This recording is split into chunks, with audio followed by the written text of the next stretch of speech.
স্বাগতম সবাইকে। আমরা আজকে সলিড স্টেট ফিজিক্স টু বা চতুর্থ বর্ষের কঠিন অবস্থার পদার্থবিজ্ঞান, যেটাকে আমরা বলি, এই বিষয়ের উপর আমরা একটা ইন্ট্রোডাক্টরি ক্লাস বা আলোচনামূলক আহ বা সূচনামূলক একটি ক্লাস আমরা আজকে করছি। এখানে কয়েকটা বিষয়ের উপর আমি আলোকপাত করব। প্রথম আলোকপাত করব যে তৃতীয় বর্ষের সাথে চতুর্থ বর্ষের সিলেবাসের মানে বিষয়বস্তুগত বা জটিলতাগত তফাৎটা কি। আর সেকেন্ড আলোচনা করব যে কিভাবে আমরা পড়াশুনো করলে ভালো রেজাল্ট করতে পারবো, ভালো রেজাল্ট করতে পারবো, শিখতেও পারবো।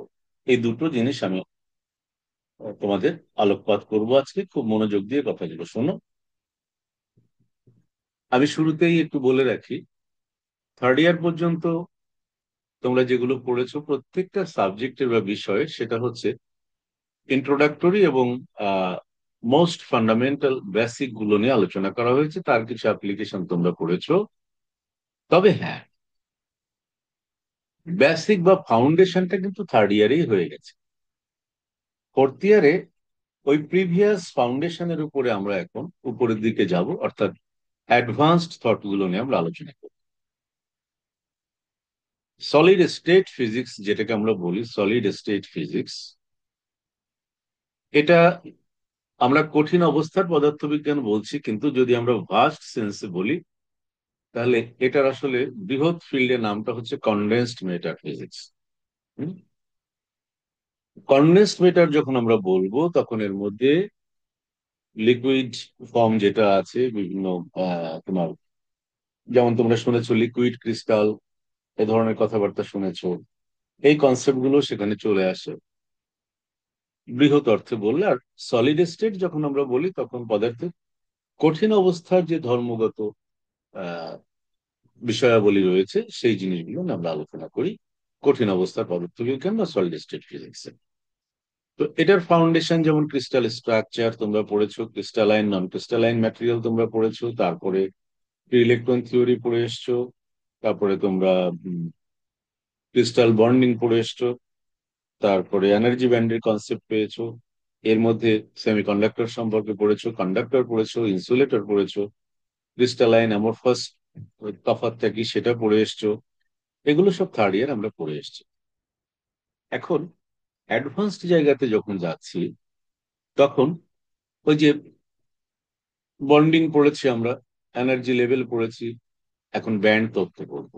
অর্থাৎ এই যে এনার্জি লেভেলগুলোর পরস্পর সমন্বয়ে পাশাপাশি পরমাণুগুলো যখন সংযুক্ত হয় তখন তারা ওই একটা নির্দিষ্ট স্তরের পরিবর্তে তারা একটা ব্যান্ড বা অনুমোদিত একটা নির্দিষ্ট জায়গা এনার্জি লেভেলের মধ্যে তৈরি করে পরস্পরের শেয়ারিং এর মাধ্যমে যখন যে কোনো ফ্রি ইলেকট্রন বা মুক্ত ইলেকট্রন বা সর্ববহিস্থ শক্তি স্তরের ইলেকট্রন যখন সে কন্ডাক্ট করতে বা মুভ করতে অ্যালাউড হয় তখন ওই নির্দিষ্ট এনার্জি ব্যান্ডটাকে ধরা হয় তার এনার্জি রিজিয়ন, অর্থাৎ এই রিজিয়নের মধ্যে সে মুভ করতে পারবে। এটা হচ্ছে একটা কনসেপ্ট। আমি একটু পরে বোর্ডে যাব, বোর্ডে গিয়ে আমি কিছু জিনিস দেখাবো তোমাদেরকে। তো এটা কিন্তু আমরা পড়িনি, যদিও সেমিকন্ডাক্টরের ইন্ট্রোডাকশনের ক্ষেত্রে আমরা ভ্যালেন্স ব্যান্ড, কন্ডাকশন ব্যান্ড এই কথাগুলো বলেছি, তাদের সাথে পরিচিত হয়েছি ঠিকই, কিন্তু আসলে যে ব্যান্ডটা কিভাবে ফর্ম করে অথবা আমার এই ধরনের বিষয় নিয়ে কথা বলার দরকারটা কি, এই বিষয়গুলো কিন্তু একদম মৌলিক ভাবে আমরা ওখানে আহ মানে পরিষ্কার করে আসিনি। আমরা জাস্ট ভাষা ভাষা নলেজটাকে ওখানে অ্যাপ্লাই করে এসেছি। বাট আমরা এটা বুঝতে পেরেছি যে সেমিকন্ডাক্টরের কনস্ট্রাকশন কেমন, ইন্ট্রিনজিক হলে কেমন হয়, এক্সট্রিনজিক হলে কেমন হয়, ডোপিং করলে তার কি ধরনের পরিবর্তন হয়, কিভাবে P type N type semiconductor গঠিত হয়, কিভাবে পিএন জাংশন গঠিত হয়, পিএন জাংশনে কিভাবে পটেনশিয়াল ব্যারিয়ার গঠিত হয়, ডিপ্লেশন লেয়ার গঠিত হয়, তারপরে আমরা আহ, কিভাবে পিএন জাংশন ব্যবহার করে রেকটিফাই করতে পারি। আবার ডাবল পিএন জাংশন যদি একই ডিভাইস হয় তখন তাকে আমরা বলেছি ট্রানজিস্টর বা তোমার অ্যাপ্লিকেশনাল অর্থে বলেছি ডাবল ডায়োড, আবার বলেছি uni junction transistor, bipolar junction transistor, কিছুটা ফিল্ড ইফেক্ট ট্রানজিস্টরের সঙ্গে আমরা পরিচিত হয়ে এসেছি। এগুলো হচ্ছে সব কঠিন অবস্থার পদার্থবিজ্ঞানের অ্যাপ্লাইড কিছু জায়গা নিয়ে আমরা কথা বলে আসছি। কিন্তু এর ভেতরের ফিজিক্সটাকে আরো ভালো করে বুঝতে হলে এখন আসবে কোয়ান্টাম কনসেপ্ট, এবং quantum mechanical point of view থেকে এই জিনিসগুলোকে আলোচনা করতে হবে।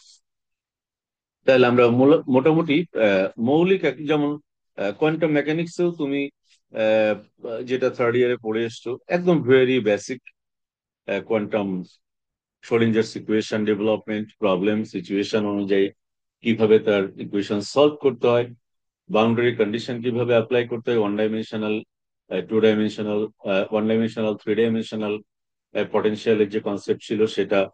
তারপরে তার কিছু অ্যাপ্লিকেশন আমরা করেছি হাইড্রোজেন অ্যাটমের ক্ষেত্রে, তার প্রতিফলন পেয়েছি আমরা অ্যাটমিক অ্যান্ড মলিকুলার ফিজিক্স এর মধ্যে। আবার নিউক্লিয়ার ফিজিক্সে গিয়ে আমরা দেখেছি যে নিউক্লিয়াস সম্পর্কে ধারণা, তারপরে nuclear quadruple moment, magnetic moment কেমন, এই জিনিসগুলো আমরা পড়ে এসেছি নিউক্লিয়ার ফিজিক্সের থার্ড ইয়ারে। তারপরে তোমার নিউক্লিয়াসের বাইন্ডিং এনার্জি কি, তারপরে বাইন্ডিং এনার্জি কার্ভ সম্পর্কে ধারণা পেয়েছি, নিউক্লিয়ার স্টেবিলিটি কি, তারপরে তোমার স্পিন, নিউক্লিয়ার স্পিন কাকে বলে, স্পিন অরবিট কাপলিং কিভাবে করতে হয়। থার্ড ইয়ারের সিলেবাসটা একেবারে কম ছিল না, মোটামুটি ভালো স্ট্যান্ডার্ড সিলেবাস ছিল। আহ, এবং বলা যায় যে আগের অনার্সের যে সিলেবাস ছিল অলমোস্ট থার্ড ইয়ার পর্যন্ত তোমরা যেটা পড়ে এসছো তার সঙ্গে সামান্য প্লাস মাইনাস করে আগের অনার্স ছিল 3 বছরের। চতুর্থ বছর করার কারণে পূর্ববর্তী মাস্টার্স এর সিলেবাসের অনেক কিছু এখন চতুর্থ বছরে ইনক্লুডেড হয়েছে, অর্থাৎ অ্যাডভান্সড লেভেল। তাহলে আমার এই বক্তব্যকে যদি আমরা সামারাইজ করি, বিষয়টা এরকম দাঁড়াচ্ছে, ঘুরে ফিরে আমার থার্ড ইয়ারের যে ফাউন্ডেশন, বিশেষ করে আহ, তোমার nuclear physics, quantum mechanics, solid state physics, এই তিনটা বিষয়ের যে থার্ড ইয়ারের সিলেবাস ছিল সেটা সম্পর্কে আমাদের কিন্তু একদম মিনিমাম একটা ধারণা আমাদের ক্লিয়ার করে নিতে হবে। এখন আমার কাছে যারা থার্ড ইয়ারে ছিল, অনেকেই তো ছিলে, একেবারে কম নয় সংখ্যায় তোমরা, তো তোমাদের ক্ষেত্রে তো এটা আমি দাবি করতেই পারি। আর যারা আমার কাছে পড়োনি তাদেরকেও বলবো, আমার ইউটিউব চ্যানেলে অনেক বেসিক অনেক ক্লাস ফ্রি করে দেওয়া আছে বিভিন্ন কোর্সের, ওগুলো তোমরা দেখতে পারো। তারপরে ওই অনুযায়ী বা ইনস্ট্রাকশন অনুযায়ী কিভাবে পড়তে হয় সেই জিনিসটা, ওখান থেকে কিছুটা আইডিয়া তোমরা পাবে। সেই আইডিয়াটাকে ব্যবহার করে বই থেকে বেসিক গুলো ক্লিয়ার করে নিও, তাহলে ফোর্থ ইয়ারের পড়াটা তোমার কাছে কম্পারেটিভলি অনেক সহজ মনে হবে। বা আরো একটু বলি, থার্ড ইয়ারের সাবজেক্ট গুলোতে যত দ্রুত লেকচারের সাথে সাথে মজাটা পেয়েছো, ফোর্থ ইয়ারে এই মজাটা পেতে কিন্তু নিজেকেও একটু কষ্ট করবে। কারণ নিজের ফাউন্ডেশনের সাথে এই যে ইনফরমেটিভ জায়গাগুলো, যেটা এক্সপ্লেনেশন আমি দিব, এটা স্যারের সাথে সাথে বিষয়গুলোকে একদম পয়েন্ট বাই পয়েন্ট ক্যাচ করার ক্ষমতাটা ডেভেলপ করতে হবে। আর সেই ক্ষমতাটা ডেভেলপ হবে মূলত তোমার প্রিভিয়াস যে বেসিক ছিল, ফাউন্ডেশন ছিল, তার উপর ভিত্তি করে। ধরো আমি বলছি যে তাহলে এই সমস্যাটার যেমন তুমি কোয়ান্টাম মেকানিক্স এর প্রয়োগ নিউক্লিয়ার ফিজিক্সে, সলিড স্টেট ফিজিক্সে অহরহ করবো আমরা। বলা যায় যে এই দুটো সাবজেক্টের ল্যাঙ্গুয়েজই হচ্ছে কোয়ান্টাম মেকানিক্স। সুতরাং আমি শ্রোডিঞ্জার ইকুয়েশন লিখছি, কখনো টাইম ডিপেন্ডেন্ট ফর্ম লিখছি, কখনো ইন্ডিপেন্ডেন্ট লিখছি, পটেনশিয়ালের চেহারাটা উল্লেখ করছি, পটেনশিয়াল তুমি বুঝতে পারলে না, বা শ্রোডিঞ্জার ইকুয়েশন কি ভুলে গেছো, এরকম হলে কিন্তু খুবই ঝামেলা হয়ে যাবে। তাহলে পড়ার একটা সিস্টেম আছে, তাই না? এলোমেলো ভাবে কাজ করলে কিছুই হয় না। তুমি একটা রান্না করবে, তাহলে কতক্ষণ পরে সেখানে মশলা দিবে, কতক্ষণ ধরে জাল দিবে, কতক্ষণ পরে পানি দিবে, কতক্ষণ ধরে জ্বালালে ঝোলটা একটা লেভেলে আসবে, কখন লবণ দিবে, এর একটা কিন্তু সিস্টেম আছে। তো প্রত্যেকটা কাজই সিস্টেমেটিক, জ্ঞান অর্জনটা তারও বেশি সিস্টেমেটিক। আগেরটা পরে, পরেরটা আগে, যদি এরকম হয়ে যায় মাঝখান থেকে আমি শিখতে চাই, তাহলে হবে না বাবা। আমি শুরুতেই বলে দিচ্ছি, প্রতিদিন তো এই কথাগুলো বলা সম্ভব হবে না, এটা সবার জন্য বলছি। আর এই লেকচারটা আমি তো ফ্রিলি আপলোড করে দিবে আমার চ্যানেলে। তাহলে এই ইনস্ট্রাকশন গুলো যারাই এই ভিডিওটা দেখবে তারা সবাই, সব ছেলে মেয়েদের বা শিক্ষার্থীদের প্রতি আমার অনুরোধ, তোমরা একটু নিজেকে কাউন্সেলিং করবা, আমার এই কথাগুলো কানে ঢুকিয়ে নিজেকে কাউন্সেলিং করবা। এই মুহূর্তে তোমার গুরুত্বপূর্ণ কাজ কোনটি থাকতে পারে, তোমার সার্ভাইভালটা এখন তোমার উপর, নিজের উপর ডিপেন্ডেন্ট, সেটা হতে পারে। এরকম অনেকেরই আছে। আমরা তো অত ধনী দেশের মানুষ না, আমাদের অনেকেরই দারিদ্র্য আছে, যন্ত্রণা আছে, পারিবারিক জীবনে আহ অশান্তি অস্বস্তি আছে। আর তোমরা যেহেতু তুমি বড় হয়েছো, ম্যাচিউর হয়েছো, ওই জিনিসগুলো তোমাদের এন্টিনা তো ক্যাচ করে। তো তোমরাও মনস্তাত্ত্বিক ভাবে সবসময় যে ভালো থাকো সেটা আমি বলবো না, কিন্তু একটা জিনিস ভুলে গেলে চলবে না, যে তোমার লাইফটা এখনো শুরুই হয়নি। আর তোমার লাইফটা কিন্তু তোমার উপরেই নির্ভর করবে। সুতরাং যত যন্ত্রণাই হোক, যত অস্বস্তি হোক, যত অনাকাঙ্ক্ষিত পরিস্থিতি আসুক না কেন, জীবন থাকলে এটা আসবেই। এর মধ্য দিয়ে তোমার লক্ষ্যে তোমাকে পৌঁছাতে হবে। আর তোমরা মনে রেখো যে এখন বিভিন্ন পাবলিক ইউনিভার্সিটিতে মাস্টার্স কোর্স চালু হয়েছে। অতএব তুমি রিসার্চ মাস্টার্স ডিগ্রি যদি করতে চাও পাবলিক ইউনিভার্সিটিতে, তোমার জন্য সুযোগ থাকছে। একটা মিনিমাম জিপিএ ওখানে বোধহয় দেওয়া হয় 3 বা 3.25 এরকম দেওয়া হয়, চাওয়া হয়। একটা অ্যাডমিশন টেস্ট পরীক্ষা নেওয়া হয়।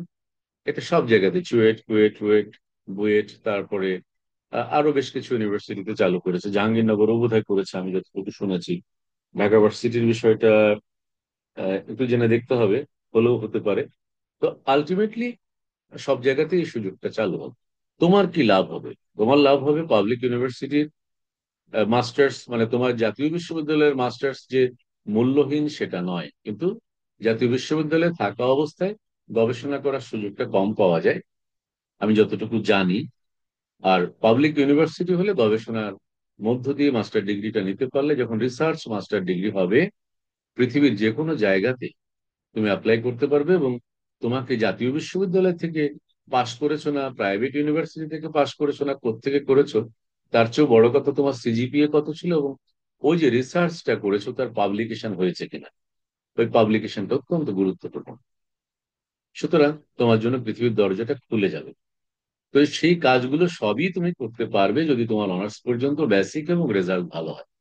তাহলে আমার পড়ানোর উদ্দেশ্য হচ্ছে একটা ছেলে বা মেয়ে যেন কিছু শিখে, কিছু শিখে ভালো রেজাল্ট করতে পারে, এটাই হচ্ছে আমার উদ্দেশ্য।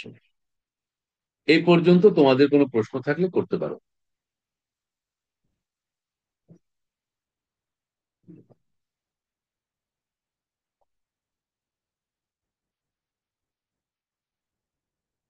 যদি না থাকে তাহলে আমি বিষয়ভিত্তিক আলোচনায় চলে যাচ্ছি ধাপে ধাপে।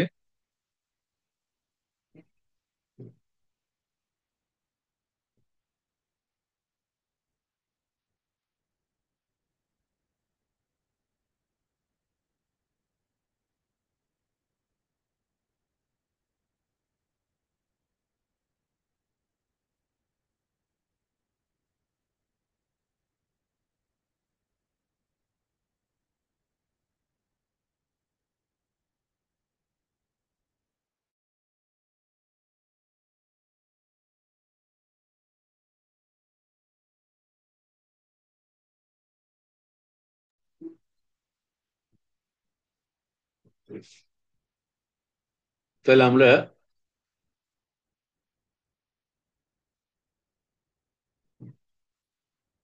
সলিড স্টেট ফিজিক্স 2 এর সিলেবাস নিয়ে কথা বলছি। আপাতত আমাদের 6টা চ্যাপ্টারের সিলেবাসটা প্রণয়ন করা হয়েছে। 1 নম্বর হচ্ছে, আমি তোমাদের একটু রিকোয়েস্ট করছি, তোমরা এই স্ক্রিনে হাত দিও না। স্ক্রিনে হাত দিলে তখন ডাবল অপারেটিং কমান্ড চলে আসবে। তোমরা দয়া করে স্ক্রিনে হাত দিও না, কেমন? স্ক্রিনটা থেকে একটু দূরে থাকো, স্ক্রিনে হাত দিও না। কঠিন পদার্থের ব্যান্ড তত্ত্ব বা ব্যান্ড থিওরি অফ সলিড।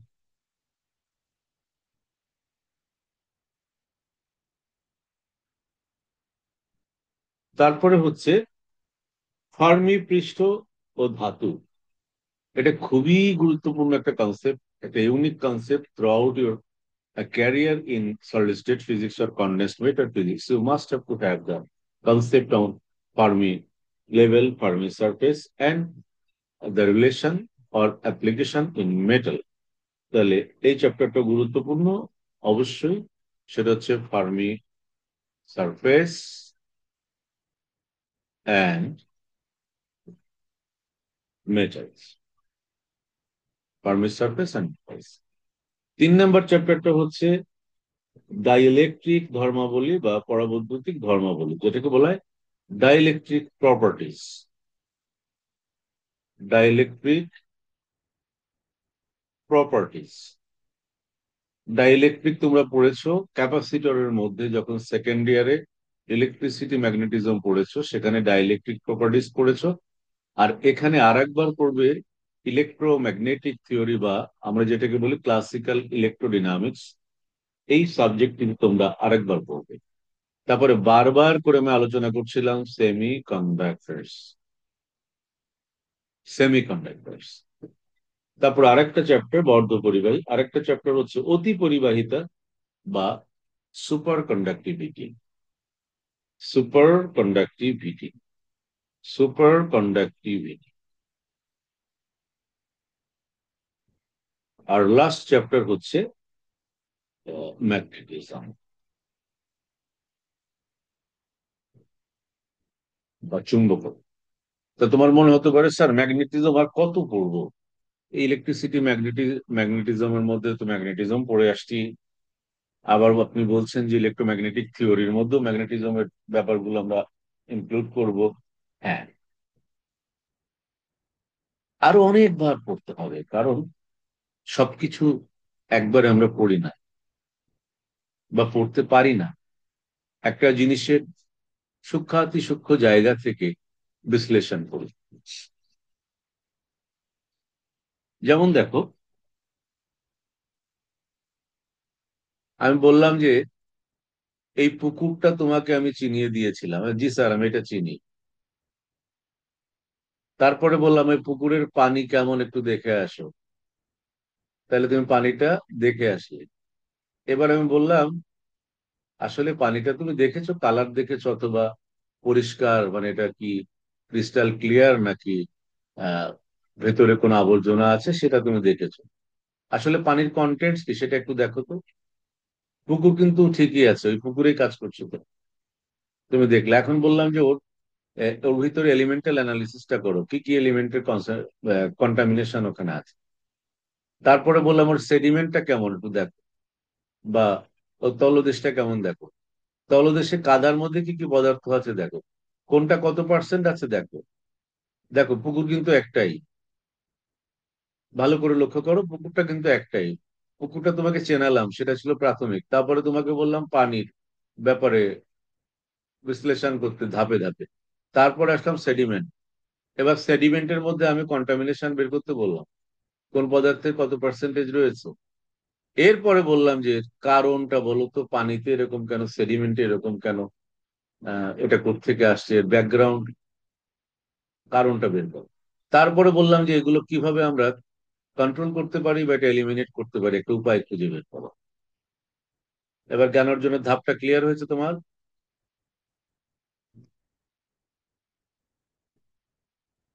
জ্ঞান অর্জনের ধাপটা কি ক্লিয়ার হলো আমি কি বললাম? তাহলে ক্লাস টুতে যে পুকুরের উপর রচনা লিখেছে সেও পুকুর চিনে, আবার যেই পুকুরের উপরে পিএইচডি করলো সেও ওই পুকুরটাই চিনে। দুইজন কি একই ভাবে চিনে? না স্যার। বুঝতে পেরেছো? জি স্যার।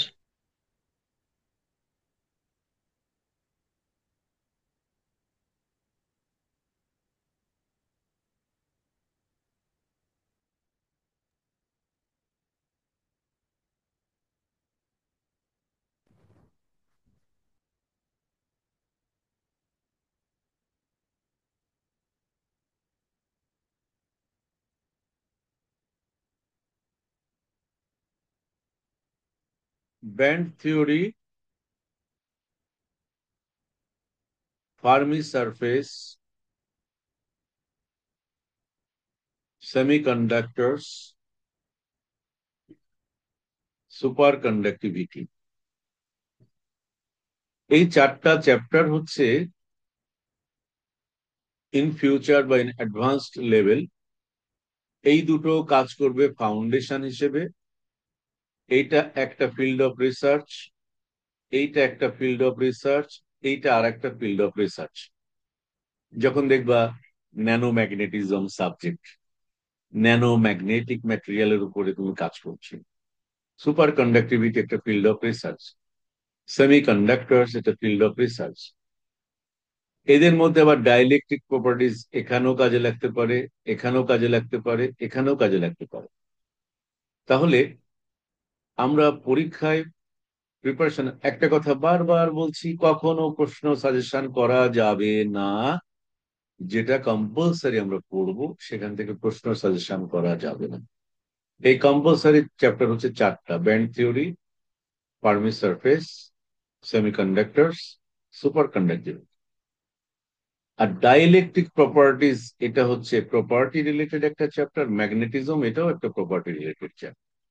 এই দুটো চ্যাপ্টারের বেসিক ক্লিয়ার করার পর মেইন মেইন কিছু প্রশ্ন তোমরা পড়বে, কিন্তু বেসিকটা ক্লিয়ার করতেই হবে ডেফিনেটলি। তারপর ব্রড কোশ্চেনের মধ্যে তুমি হয়তো সাজেশন করতে পারো, আমি সেখানে না করবো। আর এই চারটার মধ্যে কোনো সাজেশন চলবে না। ইভেন ইউনিভার্সিটি ইউজিসি নিয়ম আছে, তোমাদের এটা জানতে হবে। আমরা কিন্তু 30% প্রশ্ন গত বছর থেকে রিপিট করতে পারি, 30% উইদাউট এনি কোশ্চেন। এটা নিয়ম রয়েছে, 30% কোশ্চেন রিপিট করা যাবে, 70% নতুন প্রশ্ন দিতে হবে, মানে যেটা গত বছর আসেনি। তো 30% যদি রিপিট করা যায়, তাহলে কিন্তু যে কোনো প্রশ্নই রিপিট হওয়ার সম্ভাবনা রয়ে যায়। তার কারণ তুমি তো জানো না যে কোনটা রিপিট করতে পারো। সো ইন দ্যাট সেন্স আমি এই চারটা চ্যাপ্টার থেকে গত বছরের প্রশ্নগুলো তোমাদেরকে পড়ার জন্য বলবো। আর এই দুখানা চ্যাপ্টার থেকে গত বছরের গুলো তোমরা বাদ দিবে। এই বছরও যেগুলো মোস্ট ইম্পর্টেন্ট মনে হয়, বিশেষ করে ব্রড কোশ্চেনের ক্ষেত্রে, এই সাজেশনটা তোমরা করতে পারো। But in case of definition or short type question or 4 marks question, no suggestion. এভাবে যদি আমরা প্রত্যেকটা সাবজেক্টে আগে থেকে প্ল্যানিং করে যদি আমরা পড়তে পারি, প্রত্যেকটা সাবজেক্টে, তাহলে আমাদের প্রত্যেকটা সাবজেক্টেই ভালো হবে এবং আমাদের ফাউন্ডেশনটা অনেক শক্ত হবে। পদার্থবিজ্ঞান শেখার যে মজাটা, সে মজাটা আমরা পাবো। কারো কোনো প্রশ্ন আছে এই পর্যন্ত?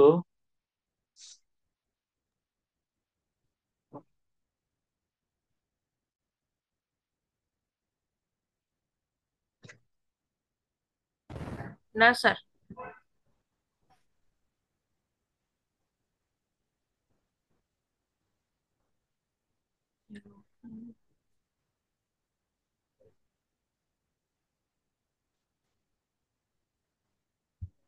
আখি, কেমন লাগছে ক্লাস? আখি, আলোচনা কাজে আসছে কোনো? প্রথমেই আছে ও। নাইমা জিনাত, জি স্যার। বলছি কি মনে হচ্ছে, কোনো উপকার হচ্ছে স্যারের আলোচনায়? জি স্যার, অবশ্যই। তোমার নেটে বোধহয় ডিস্টার্ব করছে। আচ্ছা, নতুনদের মধ্যে একজনকে, কাউকে একটু জিজ্ঞেস করি আমি। আহ নন্দিতা, তোমার কেমন লাগছে? মানে মনে হচ্ছে যে আলোচনাগুলো দরকার ছিল, বা ইনফরমেশন গুলো, এই গাইডলাইন গুলো দরকার মনে হচ্ছে? নন্দিতা,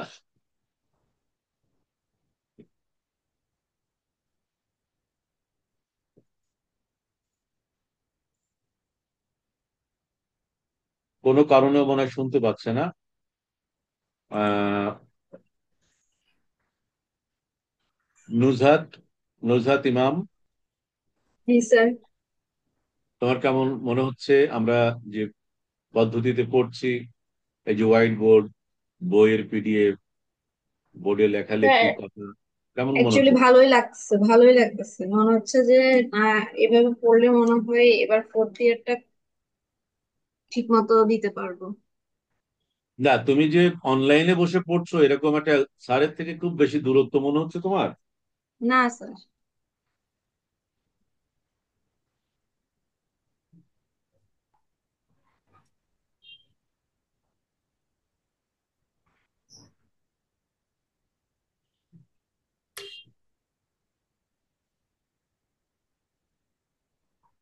মতিউরকে দেখলাম মনে হয়, মতিউর কোথায় গেল?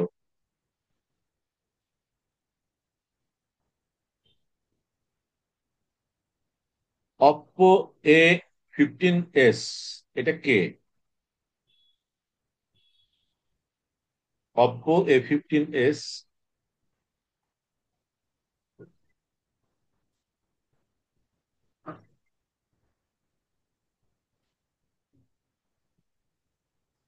আচ্ছা, আমার আমার দিক থেকে নেটে কোনো প্রবলেম মনে হচ্ছে তোমাদের? আমার মনে হচ্ছে কেউ কেউ আমার কথা শুনতে পাচ্ছে না মনে হয়।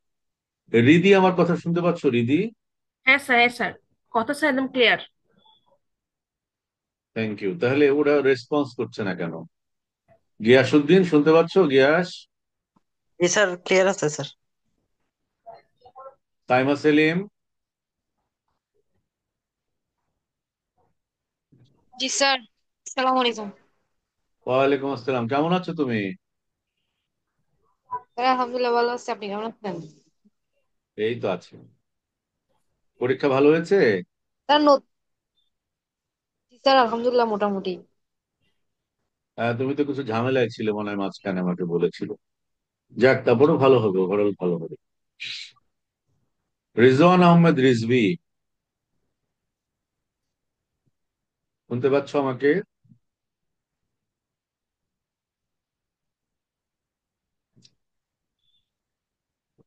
এই যে ইন 1 AE9240, এটার নাম লিখে না, আমি বুঝতে পারছি না এটা কে, কার নাম, কার এটা?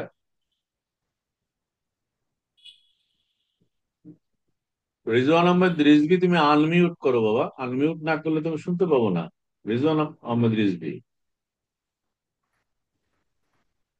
তুমি আনমিউট করলে আমি শুনতে পাবো।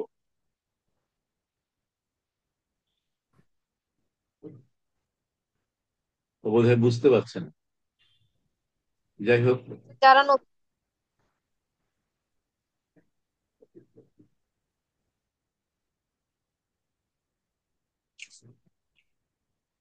এনিওয়ে, এবার আমি কিছু বিষয়ভিত্তিক আলোচনার দিকে যাচ্ছি, আহ, যাতে করে আমরা বুঝতে পারি যে ফান্ডামেন্টাল ডিফারেন্সটা আসলে কোথায়। দেখো,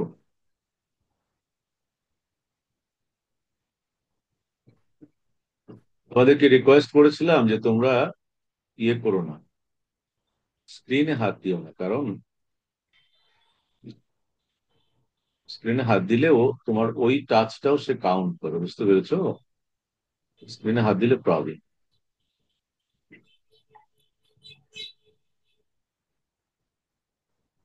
ছোট্ট একটু বিষয় আমি তোমাদেরকে জাস্ট মজাটা পাওয়ার জন্য, কনসেপচুয়াল বা ধারণাগত আনন্দটা পাওয়ার জন্য আমি একটু জিনিস আমি আলোচনা করছি। দেখো, আমরা পরমাণুতে ঘূর্ণনরত যে ইলেকট্রন গুলো রয়েছে নিউক্লিয়াসের চারিদিকে, তো এই ইলেকট্রন গুলোর শক্তির স্তর শক্তির স্তর অনুযায়ী আমরা তাকে দেখি। যেমন ধরো এটা nucleus, we know that this is positively charged, এর মধ্যে থাকে প্রোটন এন্ড নিউট্রন। কি থাকে? Proton and neutron. নিউট্রন। তাহলে অনলি চার্জ পার্টিকেল হচ্ছে প্রোটন। আলটিমেটলি এখানে একটা পজিটিভ ইলেকট্রোস্ট্যাটিক ফিল্ড তৈরি হয়, আর সেই ফিল্ডের প্রভাবে নেগেটিভলি চার্জ ইলেকট্রন গুলো ওয়ান আফটার অ্যানাদার পরিভ্রমণ করতে থাকে। ঠিক সে যে এনার্জি এবং যে স্পিন বা কোয়ান্টাম স্টেট নিয়ে নিউক্লিয়াস থেকে বের হয়, সেই অনুযায়ী সে একটা কক্ষপথ বেছে নেয়। এবং অবশ্যই প্রত্যেকটা ফার্মিয়ন, ফার্মিয়ন মানে ইলেকট্রন প্রোটন নিউট্রন, তারা কিন্তু ডেফিনেটলি পলিস এক্সক্লুশন প্রিন্সিপাল বা পলির বর্জন নীতি মেনে চলে। পলির বর্জন নীতিটা কি? সেটা হচ্ছে no two electron can have, or no two fermion can have all their quantum numbers same. এই জিনিসটা যখন তোমরা ফোর্থ ইয়ার নিউক্লিয়ার ফিজিক্সের শেল মডেল পড়বে, সেখানেও কিন্তু তোমরা দেখবে যে নিউক্লিয়ন্স গুলো পর্যন্ত আহ, এই জায়গাটা কিন্তু তারা মেনটেন করে চলে। কেমন? তাহলে নিউক্লিয়াস গুলো পর্যন্ত এই জায়গাটা মেনটেন করে চলে, তার মানে কি? অর্থাৎ নিউক্লিয়াস গুলো ফার্মিয়ন। ফার্মিয়ন মানে যাদের স্পিন থাকে হাফ অড ইন্টিজার মাল্টিপল, অর্থাৎ হাফ, 3/2, 5/2 এই ধরনের স্পিন যাদের হয় তাদেরকে বলি আমরা ফার্মিয়নস। আর যেগুলির জিরো অথবা যে কোনো ইন্টিজার নাম্বার তাদেরকে আমরা বলি বোসন্স। বোসন্স গুলো কেমন হয়? বোসন্স গুলোর হচ্ছে তোমার স্পিনটা হয় পূর্ণ সংখ্যা। আমি বেসিক্যালি নিউক্লিয়ার স্পিন একটা চ্যাপ্টার 3rd ইয়ার নিউক্লিয়ার ফিজিক্সে পড়াই। তো ওটার ভিডিও আছে তোমাদের, স্পেশালি যদি তোমাদের এখানে যারা বেসিক্যালি আমার কাছে 3rd ইয়ারে পড়োনি তাদের যদি প্রয়োজন হয় আমি ওটা দিব যখন আমাদের প্রয়োজন হবে, বিশেষ করে যখন নিউক্লিয়ার ফিজিক্স পড়াবো। আর এই বোসন্স ফার্মিয়ন্স বোঝার জন্য যদি তোমার কিছু সমস্যা হয় তাহলে। এখন এই যে লেয়ারের কথাটা বলছি এটা কিন্তু particularly for a single atom. This is for a single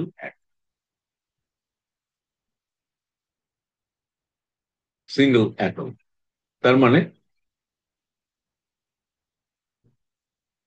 1, 2, 3 শক্তি স্তর তুমি দেখাচ্ছ এভাবে, 1,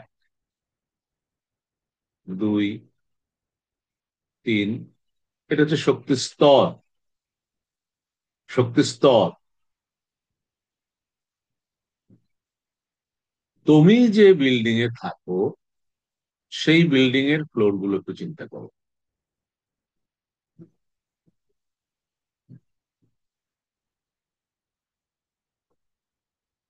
এই হচ্ছে গ্রাউন্ড ফ্লোর, এইখান থেকে ফার্স্ট ফ্লোর শুরু, এর তলা পর্যন্ত। এখান থেকে সেকেন্ড ফ্লোর শুরু, এই তলা পর্যন্ত। এখান থেকে থার্ড ফ্লোর শুরু, এই তলা পর্যন্ত। কিন্তু একটা অ্যাটমের ক্ষেত্রে এইটা হচ্ছে তার ফার্স্ট ফ্লোর, এটা সেকেন্ড ফ্লোর, এটা থার্ড ফ্লোর, ফোর্থ ফ্লোর। এটা হচ্ছে নিষিদ্ধ অঞ্চল, কারণ আহ, সে হয় এখানে থাকবে, নাহলে এখানে থাকবে, নাহলে এখানে থাকবে, বিষয়টা এরকম হচ্ছে। বিভিন্ন পরমাণু যখন কন্ডেনসেশন হয়, অর্থাৎ পরস্পরের খুব সান্নিধ্যে এসে যখন তারা সলিড বা ম্যাটেরিয়াল ফর্ম করে, তখন কি হয় দেখো। একটা বিল্ডিং এর ফার্স্ট ফ্লোর এখানে, আরেকটা বিল্ডিং এর ফার্স্ট ফ্লোর হচ্ছে এইখানে, আরেকটা বিল্ডিং এর ফার্স্ট ফ্লোর এখানে। তাহলে এইভাবে করে করে দেখা গেলো এই অঞ্চল পর্যন্ত 10টা বিল্ডিং এর ফার্স্ট ফ্লোরের হাইট যদি আমি হিসাব করি এরকম। তারপরে শুরু হচ্ছে আরেকজনের সেকেন্ড ফ্লোর এখানে, আরেকজনের সেকেন্ড ফ্লোর এখানে, আরেকজনের এইখানে, আরেকজন এইখানে, একজন এইখানে, এই সেকেন্ড ফ্লোর, এই থার্ড ফ্লোর। এই যে রিজিয়নটা তৈরি হলো, অর্থাৎ ইলেকট্রন গুলো পরস্পরের সাথে সব পরমাণুগুলো একসাথে হওয়ার পরে বা পাশাপাশি এগিয়ে আসার ফলে এই যে যে তোমার করেসপন্ডিং অরবিট গুলোর মধ্যে যে ইন্টারাকশন হলো, বা করেসপন্ডিং অরবিট গুলো, করেসপন্ডিং মানে ওর 1 নাম্বার, ওর 1 নাম্বার, ওর 2 নাম্বার, ওর 2 নাম্বার, ওর 3 নাম্বার, তাহলে আসলে এগুলো ইন্টারনালি যেগুলো থাকে সেগুলো তাতে স্প্লিটিং হতে পারে না। বহি শেল যেগুলো থাকে সেইগুলোর মধ্যে পরস্পরের সাথে হাত মেলানোর একটা সুযোগ হয়। তাহলে এর যে ইলেকট্রনটা আছে আর এর পাশে আরেকটা পরমাণু রয়েছে, তার হয়তো আউটার মোস্ট অরবিটের একটা কক্ষপথ হচ্ছে এরকম, শক্তি স্তরটা এরকম, তার ইলেকট্রন গুলো এভাবে। তাহলে আলটিমেটলি এই রিজিয়নটাও কিন্তু এই ইলেকট্রনের দখলের মধ্যে চলে আসছে। আর একজন হচ্ছে এরকম, তাহলে এই অঞ্চলটুকু তার দখলে চলে আসছে। আর একজন হচ্ছে এরকম, তাহলে এই অঞ্চলটুকু তার দখলে চলে আসছে। সবগুলো মিলে হলো প্রথম শক্তি ব্যান্ড, অর্থাৎ এইটা। একইভাবে দ্বিতীয় শক্তি ব্যান্ড, একইভাবে তৃতীয়, এইভাবে করতে করতে লাস্টে গিয়ে আমরা বলি ভ্যালেন্স ব্যান্ড, অর্থাৎ সর্ববহিস্থ শক্তি স্তর। আর এখান থেকে কন্ডাকশনে অংশগ্রহণ করার জন্য যতটুকু পরিমাণ এনার্জি প্রয়োজন অথবা হয় না, পরবর্তী লেভেলটাকে আমরা বলি কন্ডাকশন ব্যান্ড। তো মেটালের ক্ষেত্রে কি হয়, কন্ডাকশন ব্যান্ড একদম without spending a little amount of energy you can switch over to conduction. এই জন্য ওটাকে আমরা বলি কন্ডাক্টর। মানে ভ্যালেন্স ব্যান্ড যদি এটা হয়, তো কন্ডাকশন ব্যান্ড পারলে একটু নিচেই ঢুকে যাও, অর্থাৎ তুমি এনার্জি দেওয়ার সাথে ইলেকট্রনটা দৌড় মারতে শুরু করবে, এই কন্ডাকশন ব্যান্ড শুরু হয়ে যাবে। এই হচ্ছে তোমার ভ্যালেন্স ব্যান্ড। কেমন? ভ্যালেন্স ব্যান্ডের মধ্যে ইলেকট্রন গুলো রয়েছে বিভিন্ন ভাবে, যেভাবেই থাকুক না কেন এই পুরোটাই তার অধিকার ক্ষেত্র। আগে ছিল শুধু এই লাইন বরাবর শক্তি স্তরটা, অর্থাৎ এই জায়গাটা ছিল তার শুধু। এখন হয়ে গেছে এখান থেকে এই পর্যন্ত একটা অঞ্চল। এই হচ্ছে এনার্জি ব্যান্ড আর এনার্জি লেভেলের মধ্যে তফাৎ। মাথায় ঢুকলো?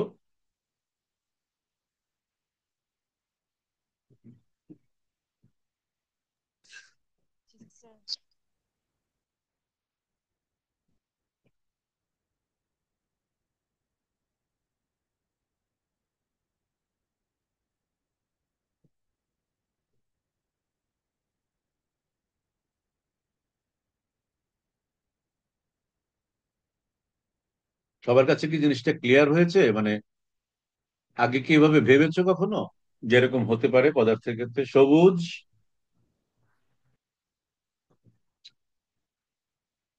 সবুজ মিয়া,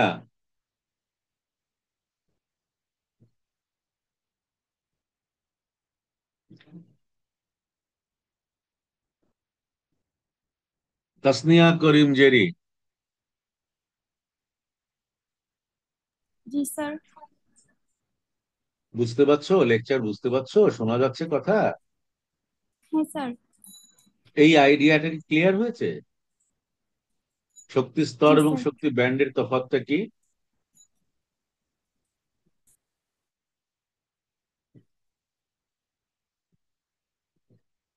রেজওয়ান, তোমার মাইক্রোফোনটা আনমিউট করো। আনমিউট না করলে তোমার কথা শুনতে পাচ্ছি না আমি।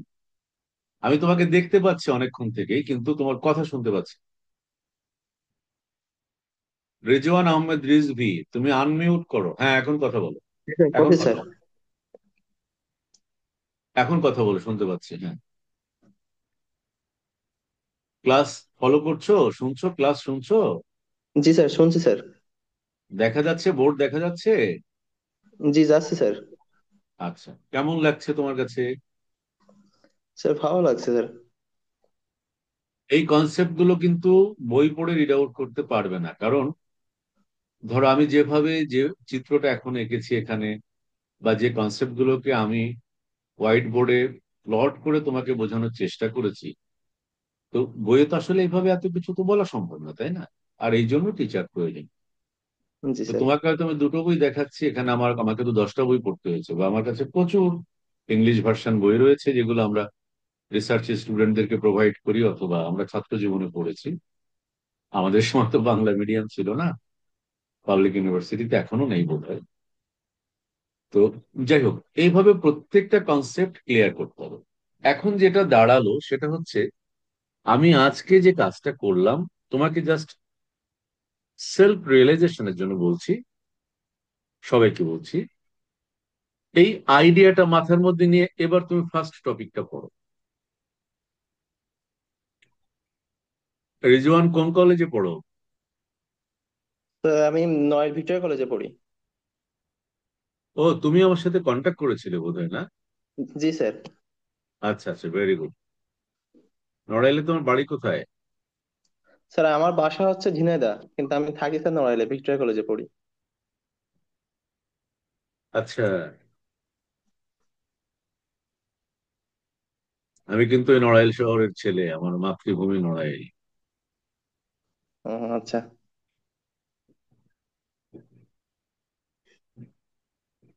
অনেক বছর নড়াইলে বাইরে আছি, কিন্তু প্রায়ই যাই বাড়ি। এখন যেটা স্যার দাঁড়াবে এবার তুমি। এবার আসলে হ্যাঁ, বলেন বলো। স্যার, দেখা করবো আপনার সাথে। আচ্ছা, ঠিক আছে।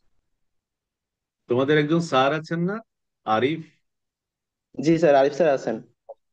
আমার বন্ধু। আমি বাড়িতে গেলেও জানে, ওর সাথে কথা হয় আমার। উম, খুব ভালো বন্ধু আমার, এবং একজন শিক্ষক হিসেবে সে খুব ভালো জি মানুষ স্যার। ছিল। স্যার খুবই ভালো বোঝান। মানুষ হিসেবেও খুব ভালো। জি। তাহলে একটু লক্ষ্য করো, আমি যে কনসেপ্টটা তোমাদেরকে ডেভেলপ করে দিতে চেয়েছি, এখন যদি তুমি এই ইন্ট্রোডাকশনটা পড়ো তুমি অনেক কিছু বুঝতে পারবে। কিন্তু একদম প্রিভিয়াস কোনো কনসেপ্ট না থাকলে যেটা হয়, বই থেকে রিড আউট করা খুব টাফ হয়ে যায়।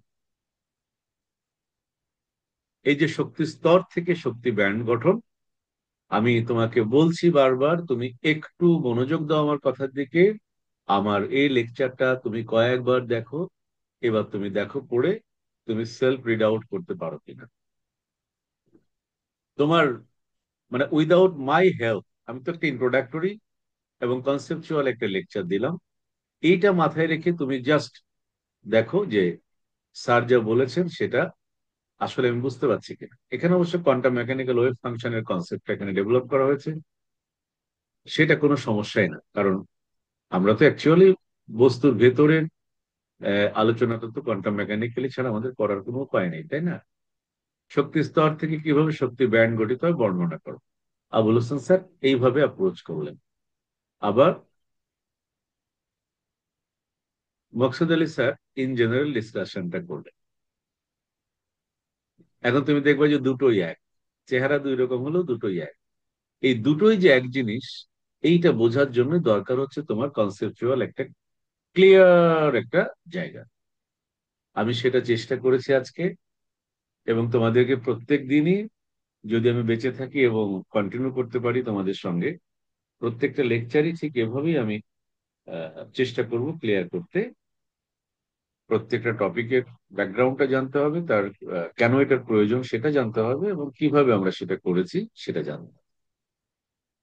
অতএব আজকে হয়তো আর আমি কন্টিনিউ করছি না, কিন্তু কোর্সটার গুরুত্ব যথেষ্ট, এবং স্টেপ বাই স্টেপ জটিলতার দিকে, মানে ধারণাগত বা জ্ঞানের স্তরগত জটিলতা এখানে রয়েছে। আর এটা ধারাবাহিক ভাবে না গেলে হবে। কখনোই মুখস্থ করার চেষ্টা করবে না। ফিজিক্স মুখস্থ করে মনে রাখা যায় না, কারণ এটা গরু রচনা না তো, বা ভ্রমণ কাহিনীও না। এটা হচ্ছে একদম evident science, which is called philosophy or philosophy of science. সুতরাং এখানে কোনো কিছু তুমি বানিয়ে লিখতে পারবে না, কোনো কিছু তোমার পক্ষে বানিয়ে লেখা সম্ভব নয়। তুমি যা সত্য তাই লিখো। আর সেই সত্যটা মনে রাখতে হলে একমাত্র নিজের সাথে ফাংশনালি আন্ডারস্ট্যান্ডিং ক্লিয়ার না করলে এটা তোমার পক্ষে ধরে রাখা সম্ভব নয়।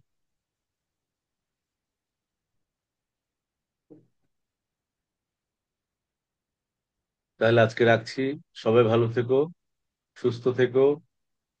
আমি নেক্সট আরেকটা ক্লাস আমি ফ্রি ক্লাস দিব, সেটা হচ্ছে রিলেটিভিটি অ্যান্ড কসমোলজি।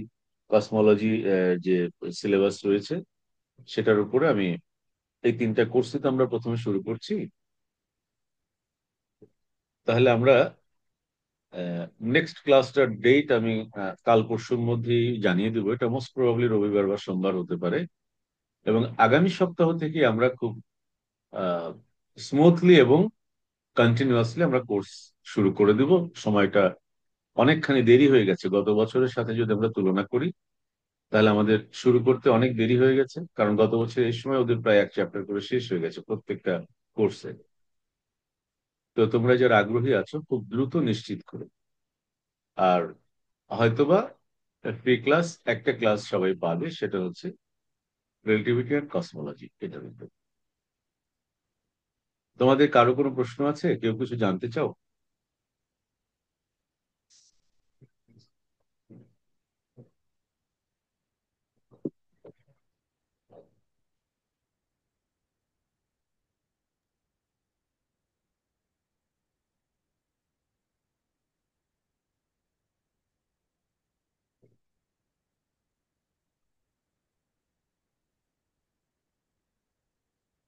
যে কোনো প্রাসঙ্গিক প্রশ্ন হতে পারে, যে কোনো প্রাসঙ্গিক প্রশ্ন, লেখাপড়া সম্পর্কিত যে কোনো রকম প্রশ্ন হতে পারে, যদি কেউ জিজ্ঞেস করতে চাও।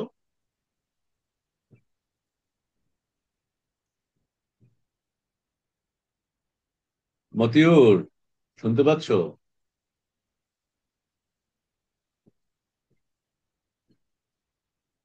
মতিউর, জি স্যার, চলে যায়। জি স্যার, শুনতে পাচ্ছেন আপনি আমাকে? হ্যাঁ, এখন শুনতে পাচ্ছি। গাইডলাইনটা কি পেলে, কিভাবে লেখাপড়া করতে হবে ফোর্থ ইয়ারে? গাইডলাইনটা ক্লিয়ার হয়েছে কিভাবে পড়তে হবে? জি স্যার।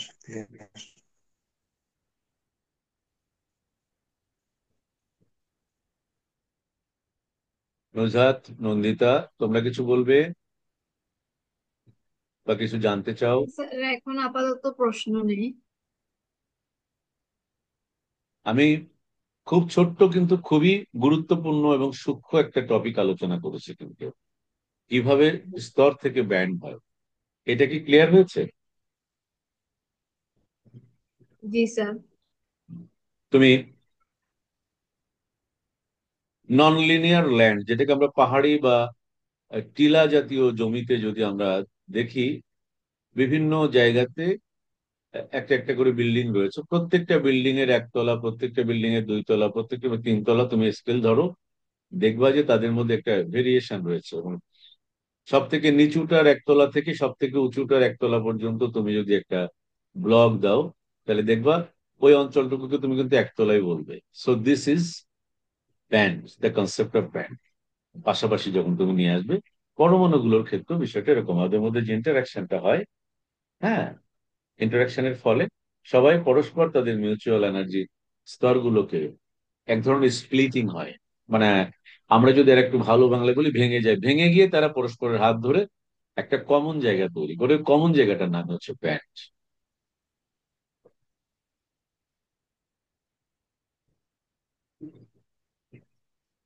নেক্সট লেকচার শুরু হবে একদম in accordance with your syllabus from this topic once again 1.2, অর্থাৎ আজকে যেটা আলোচনা করেছি এটারই একটা অ্যাম্প্লিফিকেশন থেকে আমি শুরু করব। Lecture 1.2 in the next class আর নেক্সট ডে, ওটা হবে লেকচার নাম্বার 1। আজকেরটা হলো ইন্ট্রোডাক্টরি লেকচার, এবং এটা আমি সবার জন্য শেয়ার করে দেব। সবাই অ্যাটলিস্ট একটা গাইডলাইন পাবে কোর্স সম্বন্ধে, আশা করি। আজকের পিডিএফটা স্যার দিয়ে দিয়ে। হ্যাঁ হ্যাঁ, শিওর, পিডিএফ সবগুলোই পাবে। তো পিডিএফটা তো যাবে রেজিস্টার্ড গ্রুপে, পিডিএফ গুলো যাবে হচ্ছে রেজিস্টার্ড গ্রুপে, কেমন? জি স্যার। সবাই ভালো থেকো, সুস্থ থেকো, সাবধানে থেকো। মৌসুমী বায়ুর প্রভাবে বিভিন্ন রকম জ্বর হচ্ছে, বিভিন্ন ধরনের অসুস্থতা হচ্ছে।